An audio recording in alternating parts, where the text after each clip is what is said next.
England की रहने वाली एक खूबसूरत लड़की को हिंदुस्तानी एक लड़का होता है, वो सब्जी बेचने का काम करता था। उसी लड़के से फेसबुक के जरिए इस लड़की को मोहब्बत हो जाती है। वह इंग्लैंड की लड़की इस सब्जी बेचने वाले लड़के से बेपनाह मोहब्बत करने लगती है। एक रोज की बात है, वह इंग्लैंड की लड़की घूमते हुए इस हिंदुस्तानी लड़के के घर आती है, इसका हाव भाव देखती है, इसके साथ कुछ दिन तक रहती है और फिजिकल रिलेशन भी बनाती है। फिर इसके बाद अपने वतन चली जाती है। फिर जो हुआ कहानी में आप सबको विस्तार से बताएंगे। नमस्कार, प्रणाम। हम अजीत यादव शेरा भाई, हमारे इस चैनल में आप सबका बहुत बहुत स्वागत है। अगर आप लोग हमारे इस चैनल को सब्सक्राइब नहीं किए हों तो आप सबसे निवेदन है आप लोग हमारे इस चैनल को सब्सक्राइब करें, लाइक करें, कमेंट करें। कहानी अच्छी लगे तो उसको शेयर जरूर करना। बड़ी ही रोचक कहानी है, इस कहानी को आप लोग पूरा सुनिएगा। हम उम्मीद करते हैं कि आप लोग पसंद करेंगे। यह कहानी शुरू होती है मध्य प्रदेश के भोपाल शहर से। यहीं के रहने वाले एक व्यक्ति जिनका नाम रामनाथ होता है। रामनाथ की पत्नी का नाम सुजाता देवी होता है।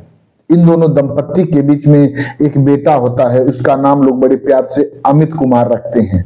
अमित बड़ा ही होनहार लड़का था, बड़ा ही इंटेलिजेंट था। रामनाथ जी मेहनत मजदूरी का काम किया करते थे। मेहनत मजदूरी करके घर की जीविका चलाते थे, अपने बच्चे का लालन पालन करते थे और अपनी जो घर गृहस्थी का काम होता था उसको देखते थे। और रामनाथ जी अपने बच्चे को अपने ही इलाके में एक प्राइवेट स्कूल होता है, उसी में उसका एडमिशन कराते हैं। अमित वहीं पढ़ने लिखने जाया करता था। पढ़ने लिखने में काफी तेज तर्राक निकलता है, होनहार बहुत निकलता है। जो कोई उसको देखता था, उसकी प्रतिभा को देखता था, वो उसका मुरीद हो जाया करता था। अमित ऐसा था, पढ़ने लिखने में काफी तेज तर्राक। धीरे धीरे समय बीत रहा था। अब जो रामनाथ जी थे काफी वृद्ध हो चुके थे, अवस्था अब कमाने की नहीं रही, मेहनत मजदूरी करने की अवस्था नहीं रही। घर में बैठ जाते हैं और अपने बेटे से कहते हैं, अमित से, कि बेटा अब मैं मेहनत मजदूरी नहीं कर पाऊंगा, मेरे हाथ पैर अब जवाब दे रहे हैं। अब अंदरूनी शक्ति जो होती है वो काम करने के लिए प्रेरणा नहीं दे रही है। अब मैं काम करने के लिए असमर्थ हूं। बेटा अमित जब इतनी बात सुनता है, ग्रेजुएशन कर चुका था, पिता मेहनत मजदूरी करके बच्चे को ग्रेजुएशन करा दिए थे। अमित कहता है, पिताजी आपने मेहनत मजदूरी करके हमें ग्रेजुएशन करा दिया, आपका बहुत बहुत हमारे ऊपर उपकार है। अब आप घर पर रहिए, अब मैं जो भी कुछ टूटा फूटा काम मिलेगा वो करूंगा और आप लोगों को खिलाऊंगा पिलाऊंगा। जब इतनी बात उसके पिताजी सुनते हैं, बहुत ही खुश होते हैं अपने बच्चे पर। एक दिन की बात है, अमित अपने ही बाजार के एक सब्जी मंडी में जाता है सब्जी लेने के लिए। जब सब्जी लेने के लिए जाता है, वहीं उसका अचानक दिमाग काम करता है। सोचता है क्यों ना इस मंडी से मैं थोक की सब्जी उठाऊं और उसको अपने मार्केट में ले जा करके बेचूं।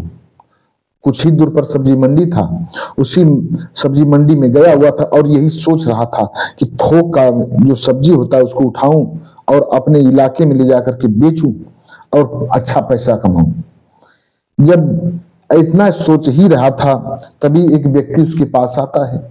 उससे कहता है कि भैया मैं यहाँ से सब्जी उठाना चाहता हूँ, मुझे अगर अच्छे दामों में सब्जी मिल जाएगी, थोड़ा मार्जिन में, तो मैं गांव में ले जा करके, अपने इलाके में ले जा करके सब्जी बेच करके पैसा कमा सकता हूँ। वह व्यक्ति कहता है कि अमित तुम चिंता मत करो।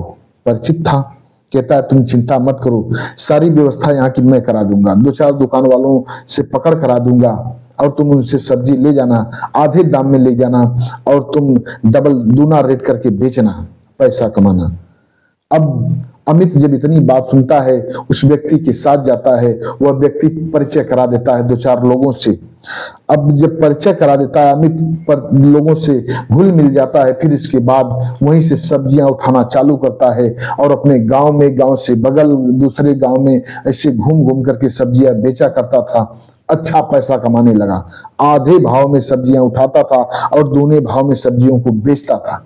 पैसा अच्छा कमाने लगा, घर की तरक्की होने लगी। दिन दुना रात चौगुना तरक्की होती ही गई। घर द्वार अच्छा बना लिया। फिर इसके बाद एक दिन की बात है, अमित के मामा जी अमित के घर आए हुए थे। सोचे कि अमित की शादी करा दूं, घर में बहू आ जाएगी तो हमारी जो बहन है अब खाना नहीं बनाएगी, नई बहू आ जाएगी खाना बनाएगी।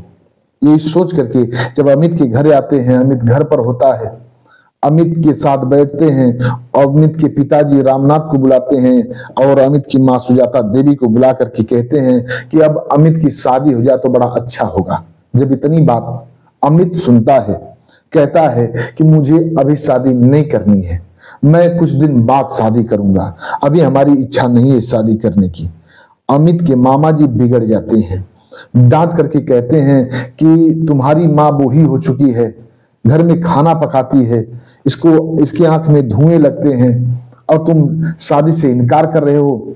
क्या कोई विदेशी लड़की पसंद करते हो? विदेशी लड़की से शादी करोगे? अमित देखता है कि उसके मामा झल्ला रहे हैं, तब अमित भी क्रोध में आ जाता है, तैश में आकर के कहता है हाँ, विदेशी लड़की से ही शादी करूंगा। जब मैं आपसे कह रहा हूं कि अभी नहीं शादी करूंगा, आप पूछ रहे हैं विदेशी लड़की से शादी करोगे, व्यंग कस रहे हो, तो हाँ सुन लीजिए, अब मैं विदेशी लड़की से ही शादी करूंगा, अन्यथा नहीं करूंगा। वह वहां से उठ करके अमित चला जाता है। फिर इसके बाद जाता है, अपनी सब्जियों को बेचता है, शाम को घर आता है। घर आने के बाद अपने मोबाइल में फेसबुक ऐप चला रहा था। उसी फेसबुक ऐप में अचानक एक इंग्लैंड की रहने वाली लड़की का इमेज देखता है, डीपी देखता है। उसमें नीचे उसका नाम लिखा हुआ था, उसका नाम था हेजल। हेजल बड़ी ही खूबसूरत थी, बेहद खूबसूरत थी। उसको देखते ही अमित मन ही मन उसकी खूबसूरती पर कायल हो जाता है, फिदा हो जाता है। अब उस लड़की की कमेंट बॉक्स में हाय लिखता है, उधर से रिप्लाई आ जाता है हेलो हाय करके। वो विदेशी लड़की हेजल जवाब में देती है, हाय हेलो लिखती है। फिर इसके बाद how are you, what is your name, छोटे छोटे वाक्य से, बहुत ज्यादा इंग्लिश में दक्ष नहीं था अमित, लेकिन टूटी फूटी भाषाओं में इंग्लिश जो थी, छोटे छोटे वर्ड में उस लड़की से उसका नाम पूछता था, एड्रेस पूछ रहा था। वो लड़की जवाब दे रही थी। वो लड़की जब इसका नाम पूछती, एड्रेस पूछती, जहां इसको समझ में नहीं आता गूगल से सर्च मार करके फिर इसके बाद उसका जवाब देता। वह लड़की से काफी प्रभावित होती है। दोनों एक दूसरे से घंटों ऐसे ही चैटिंग के द्वारा बात करते। धीरे धीरे ऐसे ही समय बीत रहा था। दोनों एक दूसरे को खूब जानने का कोशिश करते। वो जो हेजल थी, उसके पिताजी इंग्लैंड में अपना एक खुद का होटल चलाते थे। हेजल भी होटल मैनेजमेंट का कोर्स करके अपने पिता के साथ पिता का हाथ बटाती थी। उसका होटल अच्छा चल रहा था। उसका भी बिजनेस माइंड और इस लड़के का अमित का भी बिजनेस माइंड, दोनों बिजनेस के बारे में बातें हमेशा किया करते थे और सोचते थे कि कैसे उनकी तरक्की हो। दोनों एक दूसरे को राय मशवरा दिया करते थे। एक दिन की बात है, अमित फोन का नंबर मांगता है उस लड़की से। वह लड़की हेजल अमित को अपना नंबर दे देती है। फिर इसके बाद अमित फोन लगाता है और उस लड़की को डायरेक्ट आई लव यू बोल देता है और कहता है कि मैं आपको बेहद पसंद करता हूं, आपसे शादी करना चाहता हूं। वह लड़की भी जवाब में कहती है कि मैं भी आपको बेहद पसंद करती हूं, आपसे शादी करना चाहती हूं। जब इतनी बात दोनों सुनते हैं, फिर इसके बाद दोनों हंसने लगते हैं। ऐसे ही अब फोन पर हमेशा दोनों की बातें होने लगी। एक दिन की बात है, जो हेजल थी अपना वीजा तैयार करा करके इंडिया घूमने के लिए आती है और मुख्य रूप से अमित से मिलने के लिए आती है। अमित को जानकारी दे देती है। अमित वहां के एयरपोर्ट पर जाता है और एयरपोर्ट पर जाने के बाद इधर यह लड़की एयरपोर्ट पर उतरती है फ्लाइट के जरिए। अमित हेजल को रिसीव करता है। रिसीव करने के बाद अपने घर पर उसको लेकर के जाता है, अपने घर पर घुमाता है, टहलाता है, हर जगह का जो पहाड़ी इलाका होता है, दृश्य होता है, सब कुछ दिखाता है। फिर इसके बाद एक रोज वह हेजल आधी रात को अमित के कमरे में चली जाती है। अमित से कहती है कि अमित, हम दोनों एक दूसरे को पसंद करते हैं, शादी करना चाहते हैं, तो हमारी इच्छा है, आज मेरा मन कर रहा है कि आपके साथ फिजिकल रिलेशन बनाऊं। अमित भी तैयार हो जाता है। वह लड़की अमित के साथ फिजिकल रिलेशन बनाती है। फिजिकल रिलेशन बनाते ही अमित समझ जाता है कि यह लड़की मुझसे जरूर शादी करेगी, मुझे धोखा नहीं दे सकती। अमित बहुत ही खुश होता है। फिर इसके बाद उस लड़की को, हेजल को अपने साथ लेता है और अपने मामा के घर डायरेक्ट निकल जाता है। अपने मामा के घर जाने के बाद अपने मामा से कहता है कि मामा जी, ये जो विदेशी लड़की, इसका नाम हेजल है, परिचय कराता है और हेजल से भी बताता है कि हमारे मामा हैं। फिर इसके बाद अमित कहता है कि मामा जी, आप शादी कराने के लिए कह रहे थे, जब मैं शादी करने से इनकार कर रहा था तो आप कह रहे थे ना कि किसी विदेशी लड़की से शादी करोगे। तो हमने कहा कि हाँ करूंगा। कभी कभी तैस में या क्रोध में या किसी भी सिचुएशन में मुख से निकली हुई बात सत्य हो जाया करती है।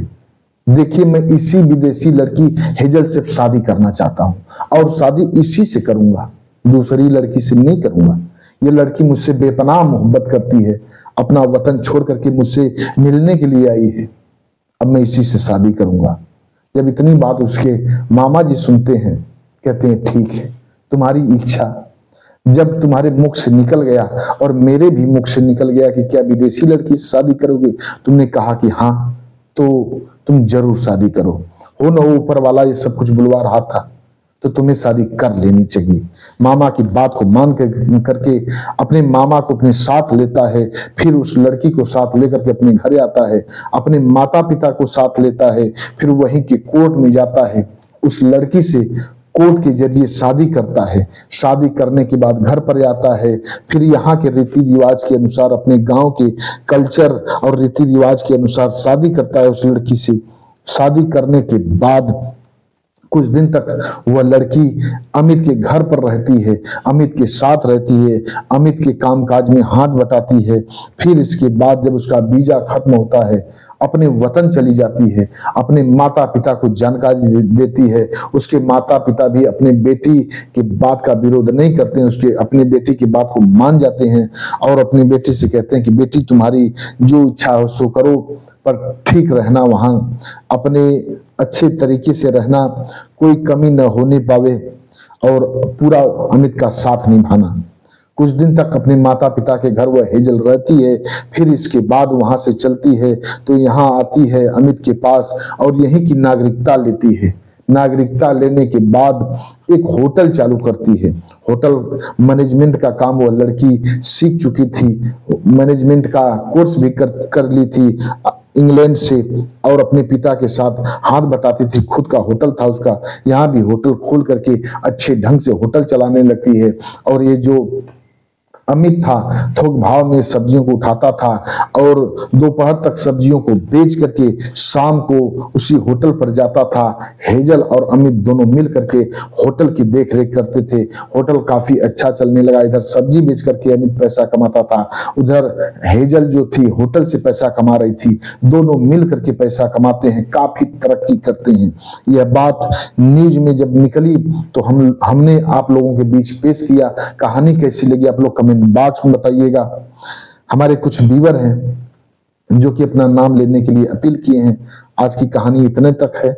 कहानी कमेंट बॉक्स में जरूर बताइएगा कि अच्छी लगी या बुरी लगी, कैसी लगी आप लोग बताइएगा।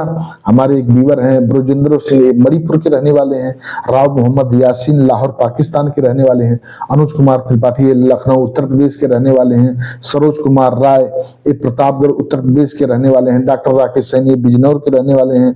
दिनेश चौबे बिहार के रहने वाले। ये लोग हमारी हर कहानी सुनते हैं, बेहद पसंद करते हैं। वीडियो में नाम लेने के लिए अपील किए थे, हमने बारी बारी से इन लोगों का नाम लिया। आप भी अपना नाम बुलवाना चाहते हैं तो कमेंट बॉक्स में अपना नाम दीजिए, एड्रेस बता दीजिए, आप सबका भी नाम लिया जाएगा। चैनल को लाइक सब्सक्राइब जरूर करिएगा। मिलते हैं अगले एपिसोड में किसी एक नई कहानी के साथ। तब तक के लिए नमस्कार।